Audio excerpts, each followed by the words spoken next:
aquí nos encontramos en la Feria del Libro. Finalmente, después de casi 3 años de pandemia, palabra que Mario Mendoza domina, de reclusión, de hacinamiento, pero bueno, aquí estamos ya rodeados de gente, sintiendo todo lo que implica estar rodeado de libros. Estamos en el stand de Blue Radio y de la HJCK. Estamos con Mario Mendoza, quien nos va a hablar justamente de esta bitácora del naufragio. Pero antes de hablar de bitácora del naufragio y de su trilogía, que también es impresionante, yo quiero hablar de Mario.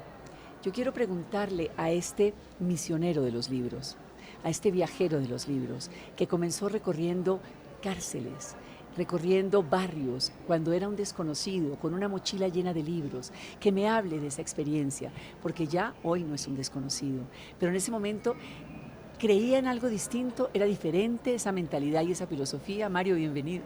Muchas gracias por la invitación, Pilar.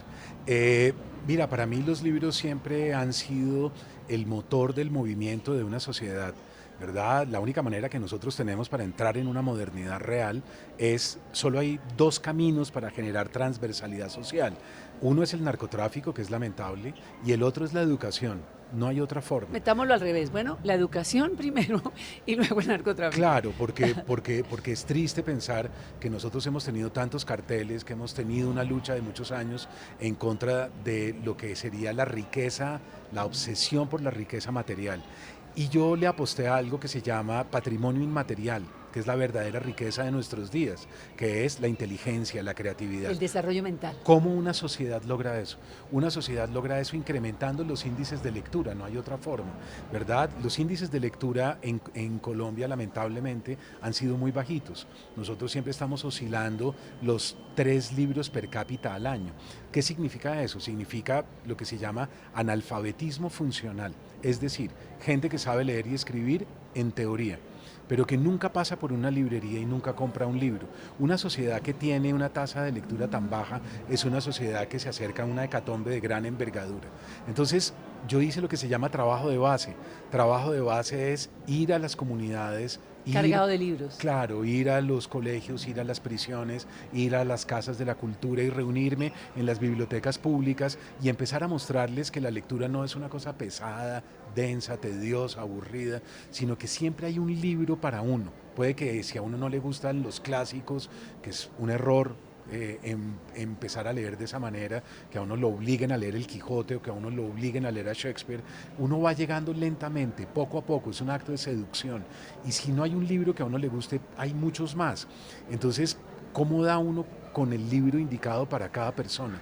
Y eso fue lo que fui transmitiendo durante tantos años y lentamente, poco a poco, mis propios libros se fueron convirtiendo en un mensaje también para las nuevas generaciones. Bueno, pues que son una cantidad de novelas, estamos hablando de más de 20. Sí. Entonces, Mario, hablemos también de la época académica, para que la gente lo conozca más. Ese Mario de la Javeriana, ese Mario que sus estudiantes y sus alumnos sienten y seguirán sintiendo, porque sembró Mario Mendoza, tan cercanos, tan visceral.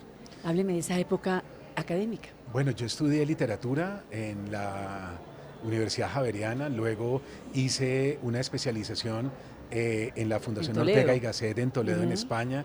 Luego regresé, fui profesor del Departamento de Literatura de la misma universidad durante cerca de una década. ¿Pero cómo sintió a esos estudiantes? A mí me fascinaba dictar clase, yo creo que fui un buen profesor, al menos fui un profesor apasionado. ¿Lo recuerdan como algo apasionado? Fui un profesor muy apasionado y yo les decía a ellos siempre que la lectura es un ejercicio de la libertad, es como una puerta que se abre a otra dimensión. Es como un mecanismo mediante el cual yo puedo transportarme, irme, ¿no? Y eso da un poder incalculable. Lo disfruté mucho, pero a finales de los 90, comienzos del año 2000, cuando estaba en Estados Unidos a punto de empezar un doctorado, ya había cursado una maestría en literatura latinoamericana, tuve una crisis y era la crisis de dedicarme a la academia o a la creación. Y opté por la creación y fue muy doloroso porque siempre ese camino al cual le dije no, me quedó ahí pendiente. Y lo sigue llamando, claro. Y a veces me encantaría pensar que puedo dictar un curso de una semana, bueno, pero ya no tengo tiempo. ¿Por qué no? Claro que sí, Mario, hay que buscar el tiempo. Mamá decía, entre más cosas hago, más tiempo tengo. Y hay una camiseta que se agotó, porque la imprimí y se agotó. Entremos ahora en el oscurantismo, en ese hueco negro. en ese vidente, que ha sido un vidente realmente, como Torsken, de verdad. ¿Por qué esta oscuridad? ¿Por qué este desasosiego? ¿El detonante fue la pandemia, Mario?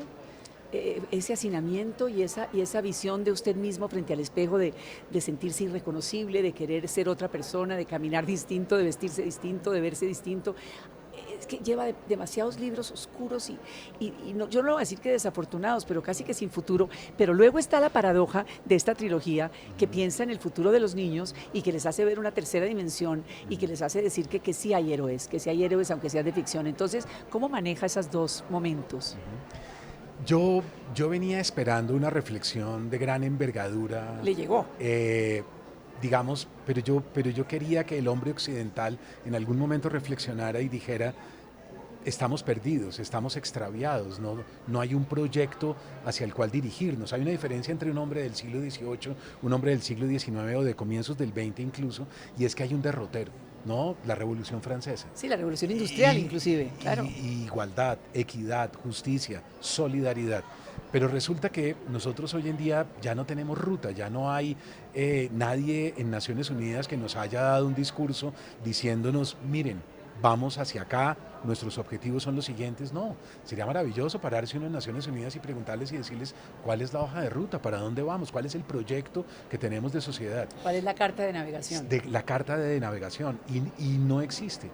Eso es muy grave. Entonces todos mis libros habían gritado, aullado casi de manera desesperada. Hecatombes, catástrofes, abismos, huecos negros, sí. Decirles, si no hacemos la reflexión, vamos hacia esto que les voy a narrar, que es terrible.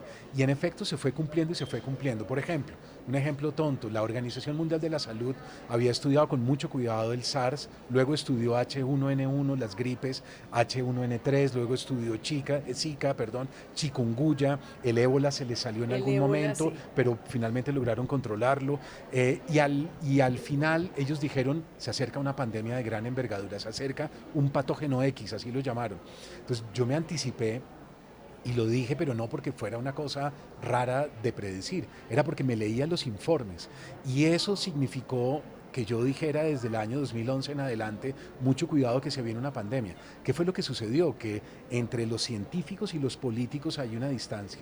Los políticos por lo general son analfabetas funcionales. No, endulzan. Y son personas que toman muy malas decisiones y no están en concordancia con la ciencia, con los de humanidades, con los que reflexionan, con los filósofos. Entonces, ¿no están en concordancia o no escuchan o no le creen? ¿O son escépticos? ¿O cómo lo podríamos poner? Yo creo que son personas muy ligeras, que están en un mundo muy light, en un mundo de frivolidades, de ambición, de poder, y no hacen lo que les corresponde. Y las consecuencias saltan a la vista. Fueron 2 años terribles, no estábamos preparados, sin embargo sabíamos que se venía esa pandemia y pues pagamos el precio, que fue un precio muy alto, porque muchos de los nuestros murieron durante la pandemia. No, total, pero es que cuando yo siento y veo y leo lo del flautista de Hamelín, esto es aterrador, Mario. Sí. Siguiendo todos como una manada de cabritas, de venaditos detrás de un sonido. Sí. ¿No hay vuelta atrás? Los científicos dicen que ya pasamos el punto de no retorno. Tuvimos un momento en donde hubiéramos podido timonear. En el 12. Y no timoneamos. En el 12. No timoneamos, estamos ya retrasados, se sigue contaminando de una manera escandalosa.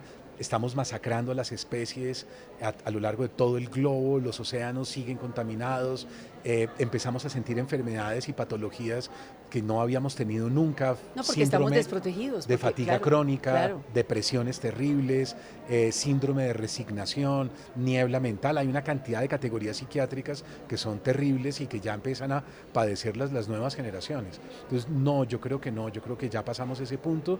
Ahora, lo que tú me preguntabas es muy oportuno. Entonces, es cómo nos resistimos, claro, en lo minoritario. En lo minoritario. Entonces, hablemos de la ciencia ficción y hablemos de la trilogía. Ya de verdad, enloquezcámonos de una vez. Claro, yo creo que en lo macro no tenemos salida, pero nos queda todavía la resistencia en lo micro. O sea, lo lúdico. Es esto que estamos haciendo. Claro. Es lo que hicieron tus padres en la HJCK, en el mundo cultural. Este archivo de voz es fantástico. En el mundo cultural durante tantos años de resistencia a través de la cultura. Yo creo en eso, yo creo en que podemos resistirnos a través de la cultura. Entonces, reunirnos en Filbo, la biblioteca, los libros, las voces. Somos una secta, ¿no? Como los de Fahrenheit 451. con unas escafandras de especiales. Ray Bradbury, claro. En que consideramos que los libros todavía nos pueden dar la herramienta para decir no a esa debacle que está allá afuera. Atrincherarnos. Atrincherarnos, y yo creo que eso es Filbo, una trinchera del pensamiento. Y me parece muy importante venir por eso, porque es un movimiento de resistencia civil alrededor de la inteligencia. ¿Y esta trilogía para los jóvenes? O para mí también, yo estoy fascinada, pero esto va directo para mis nietos. Es la segunda parte de una trilogía, Falta Los una, ¿no? Fugitivos. Sí, Los Fugitivos es la segunda parte de Caópolis. De Caópolis. Es una novela gráfica muy bella, técnicamente impecable. Nosotros Impecable, estamos a la Mario. altura del cómic europeo, norteamericano. Estamos imprimiendo en un muy buen papel. Editorial Planeta ha hecho un trabajo extraordinario. Y aquí hay una particularidad, y es que tenemos realidad aumentada. La realidad aumentada significa que ya no hay una contraposición entre la tecnología y los libros, sino lo contrario. El celular. Los listo, libros y el claro. celular o el tablet nos sirven para ir a leer. Entonces hay algunas páginas que se abren, hay textos que se escuchan, Y imágenes. la voz de Mario Mendoza. Exactamente, yo escribí esos textos. Y Keiko, que es fantástico. Y Keiko, que es Keiko, un genio, que es un a mí genio. me parece un genio. Bueno, yo quería seguir y seguir y seguir, pero el tiempo que sigue existiendo, o sea, algo que no ha dejado de existir es el tiempo. Y además el tiempo que se va reduciendo. Mario Mendoza, gracias. Gracias a ti por la invitación, Pilar.